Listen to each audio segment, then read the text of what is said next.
Welcome to the Middleware Tech YouTube channel. In this series, you'll learn about G1GC. All code examples used in the videos will be available on GitHub. Let's get started.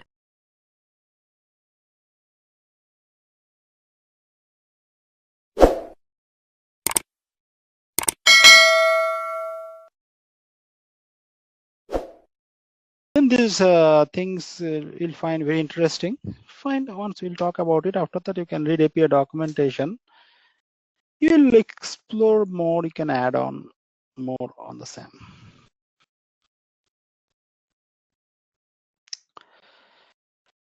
So what we are talking about this topic, G1GC. So before saying anything else about G1GC, first we should know about garbage collection in Java. Sorry to stop here. Yes, please. So, yeah. Previous thing, save for args, just for ignoring the comment warning, we are just adding the annotation. In that case, the pollution, keep pollution will happen. Just by generally when you pollution you can say that one. So to suppress that heap pollution, we go with that, because when you write this code, you'll find that warning. So to remove that warning, we'll go for this. Yeah, that I got it. But just for warning removal only, it's being used anyhow in the backend. The pollution will still be there, right? The pollution will be managed implicitly, that we can say, since we're using this, right? Okay.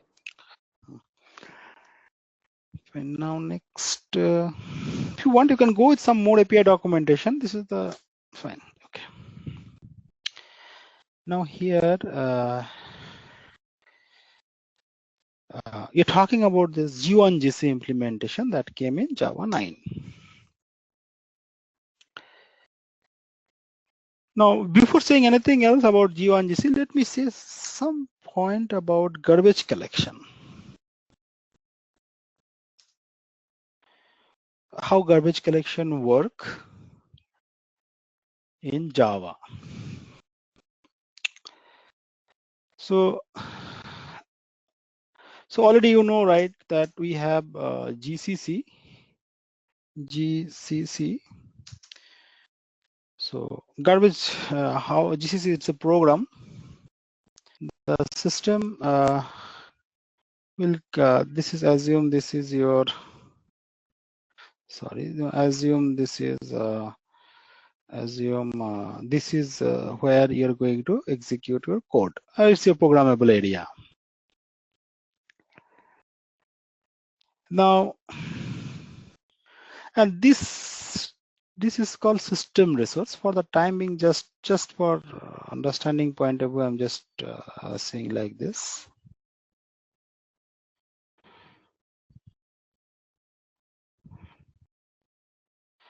Assume this is system resource. Okay.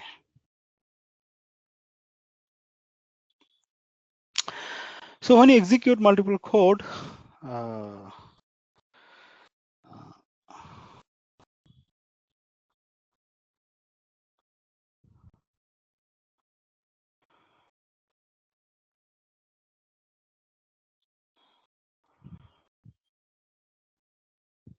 okay, Control Z, I'm not saying this.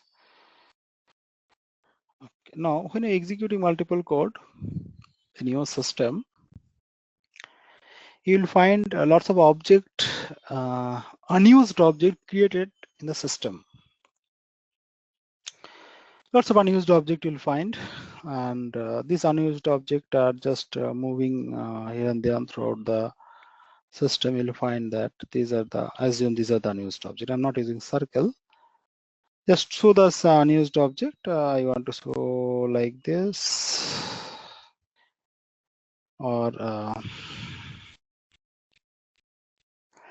now these unused objects are available in your JVM RAM, correct?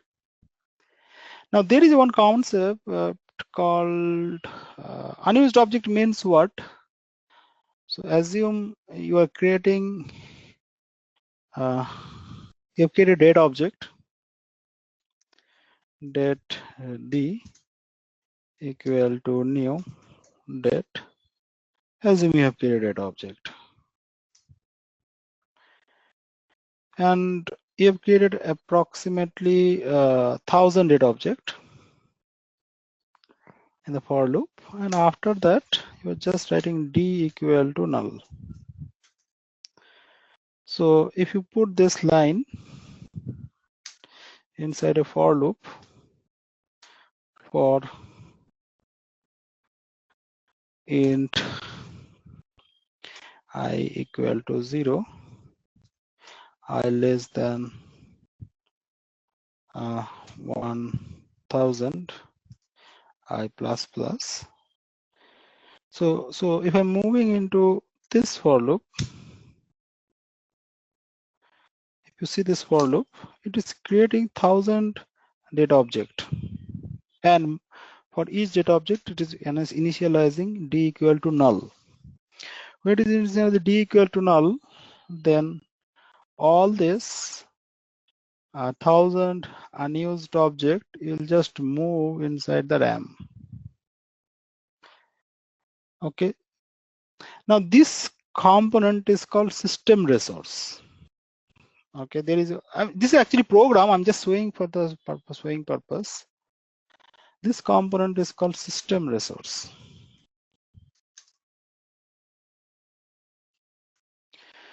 So this system resource, when it is filled up with unused object, automatically the GCC program will come. But if you think about this unused object that is available throughout the RAM, they have allocated some resource, but you're not working on this unused object now. Some of the unused object may be connected with some file or database. Let's say this is your database. Let's see, this is your DB. Some of the unused object may be connected with, no, some of the unused object may be where it will go.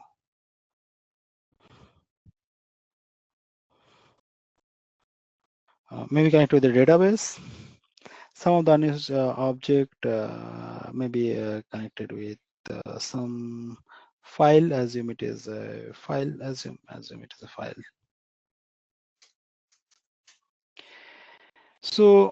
So here, if you want to do the connection, some unused object may be connected with database. Some unused object may be connected with some file, some external application, right? So when lots of unused object is there, so what happened is that we have one method called finalize. Though it is deprecated in the current version, let me tell you, if you know finalize. The purpose of this finalize method is to deallocate the resource used by this unused object with external connectivity. So this two unused object is connected with some external application. So to disconnect this unused object with the external application, we use finalize method. Okay, fine. Assume I have used finalize method to disconnect this object with the external resource. Fine. So now all the unused object is there. Now before GCC will come, GCC will come when this system resource when this system resource is filled up with the unused object. Then only GCC will come. Okay. Now the question is that how this GCC will come. There is an interface called runtime.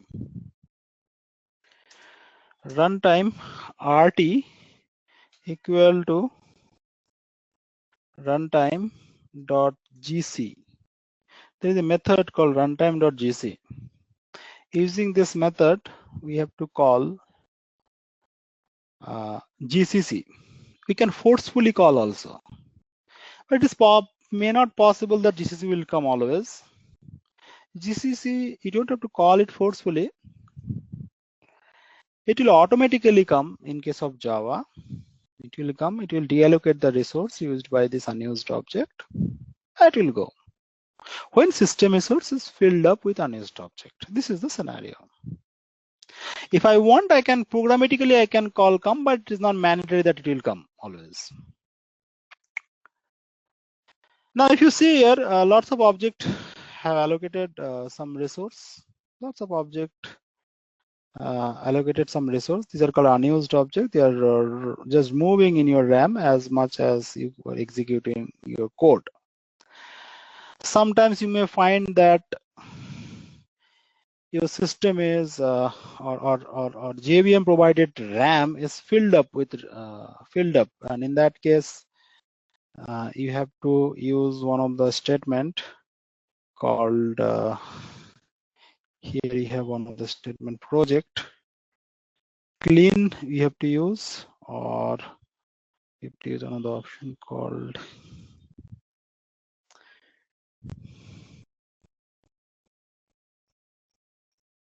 okay. So sometimes when the JVM RAM is allocated with lost of unused object, it will say that very less memory is available. You have to clean the project. Sometimes then you can access. So the thing is that when the RAM is allocated with huge amount of unused object, then GCC will come and deallocate the resource used by this unused object, so that you will get more memory. So before GCC come, state of these objects are called phantom.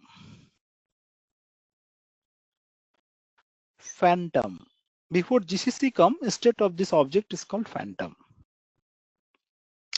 Yes, GCC will come, reallocate the resource used by this unused object. This is how GCC will do. And once GCC will come, you will find that more memory is there, so that it will be easy to work with. Now we are talking about that GCC. Our focus is that who will come. His name is, I'm just saying, GCC. So this GCC is a different type of GCC is there. It's a program. GCC is a program. It's a program. So there is 4 types of garbage collector is there.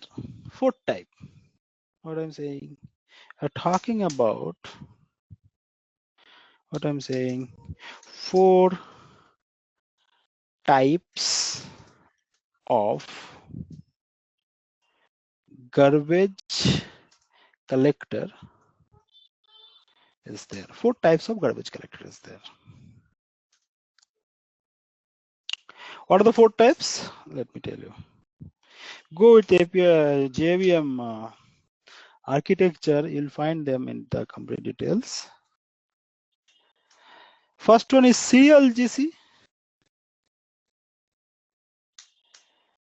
Second one is called parallel GC.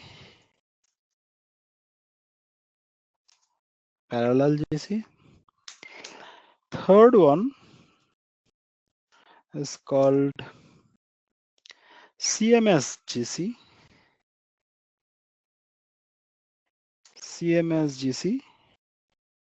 And the fourth one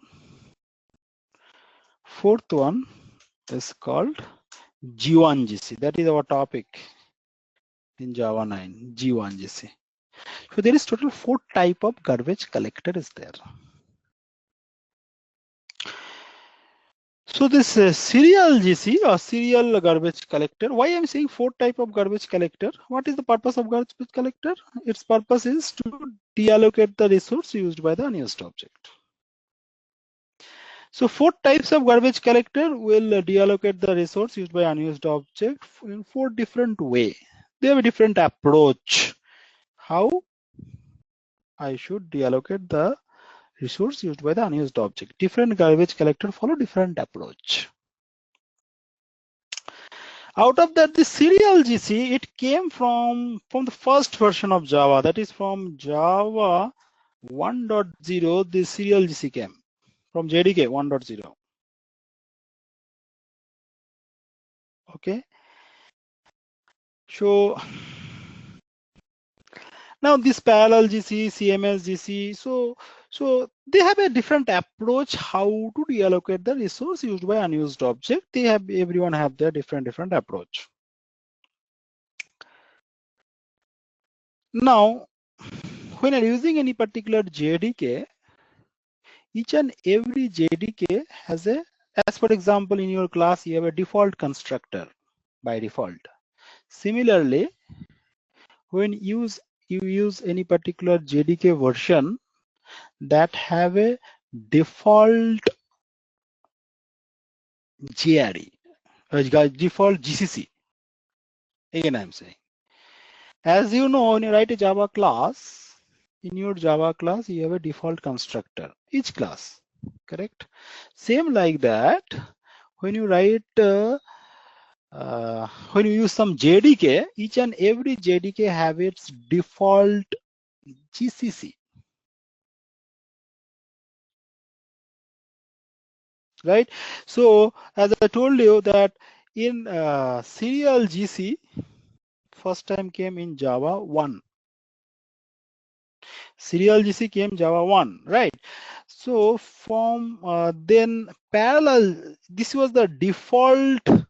Serial GC is a default, remember, default GCC in Java 1.0. Default GCC, by default that GCC will work. So we have lots of GCC program, which one is selected by default, that will work. Now after that, till Java 8 version, all the GCC is there in your JDK till Java 8 version. What I'm saying, till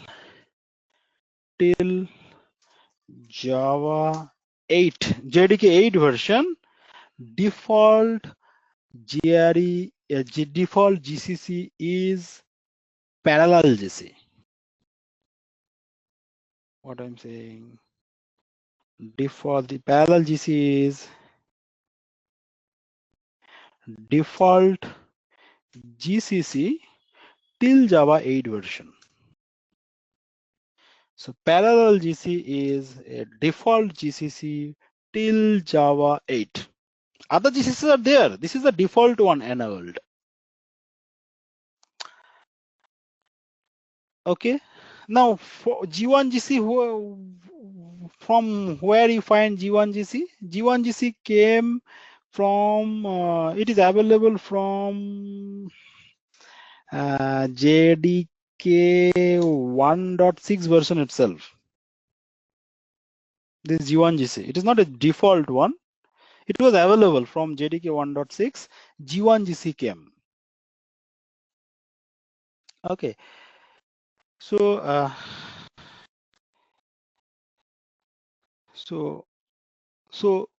what how does G1GC work? What it will do is that G1GC, it will divide heap, it will divide into multiple region. So how does G1GC work? Let me tell you that this one the best GCC till now. Why? Just see, I can tell you, assume to talk about G1GC, how it work. Let me just use some more unused object in the RAM. Let me show you some more unused object in the RAM. Let me show you some more unused object in the RAM. What G1GC will do, just see here, what G1GC will do. G1GC will divide the complete heap area into multiple region like this. It will divide the complete heap area into multiple region. It will divide the complete heap area into multiple region like this.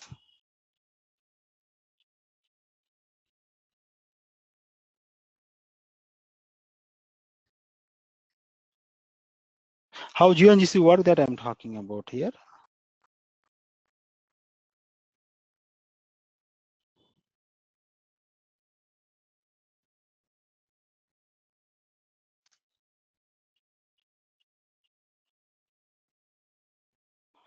So it will divide the complete heap area into multiple regions like this, and assume it is like this.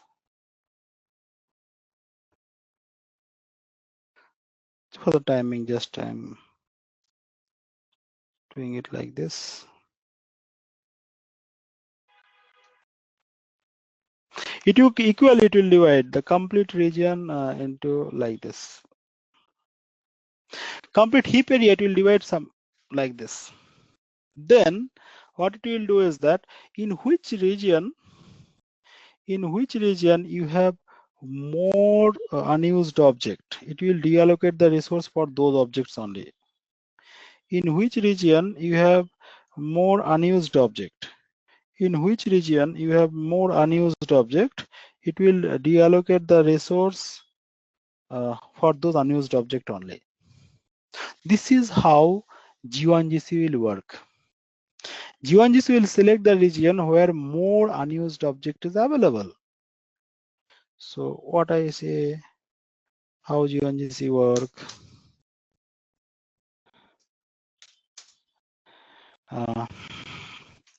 It will select the region where more unused object is available. More unused object is available, and deallocate the resource used for the unused object, and allocate the resource unused, deallocate the resource used by the unused object, like this. Right, so this G1GC is not new, it came from Java 1.6 version itself. It is there in all the versions, Java 7, Java 8. Now what happened, why I'm saying that G1GC, the garbage first garbage collector, is in the new edition in Java 9. The thing is that from Java 9, G1GC become the default GCC. Okay, so the point about G1GC is that in Java 9,